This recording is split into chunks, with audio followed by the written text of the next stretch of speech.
চলো আজ তোমাদের সাথে আমার একটা মিনি ব্লগ শেয়ার করতে চলে এসেছি। আজকে আমার একটা বান্ধবী আইব্রো ভাত দিতে যাচ্ছিলাম, তো টোটো খুঁজছিলাম, টোটোর জন্য ওয়েট করছিলাম। তারপরে যে চলে এসেছি রেস্টুরেন্টে, তারপর খাবারও দিয়ে দিয়েছিল। খাবার দিতে দিতে সেই খাবারগুলো আমরা ফুলগুলো দিয়ে একটু একটু সাজাচ্ছিলাম, আর সাজাতে একটা ফ্রেন্ডের জন্য অপেক্ষা করছিলাম। তোমরা বলো তো এখানে কী বললো কথা না। তারপর ও এখন রিভিউ দিচ্ছিল আমাদের বিয়ে না করার। এই যে খাবার চলে এসেছে, খাবার রেডিও হয়ে গেছে। তারপর এই যে এই বান্ধবীটার জন্য আমি ওয়েট করছিলাম। তারপর এই আসার পর আমরা সবাই মিলে আশীর্বাদ করে নিলাম। দেখো কে কী বলছি, আমি কি বলছি সেটা শোনো ভালো করে।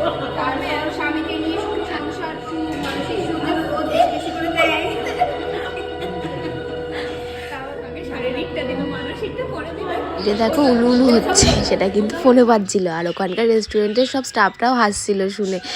এই যে তারপর এক এক করে সবাই দিয়ে নিল, আর দিয়ে নেওয়ার পর এই যে আমি ওকে মিষ্টি খাইয়ে দিচ্ছিলাম, এটা মিষ্টিই ছিল। তারপর লাস্টে আবার থালা বাটি আমরা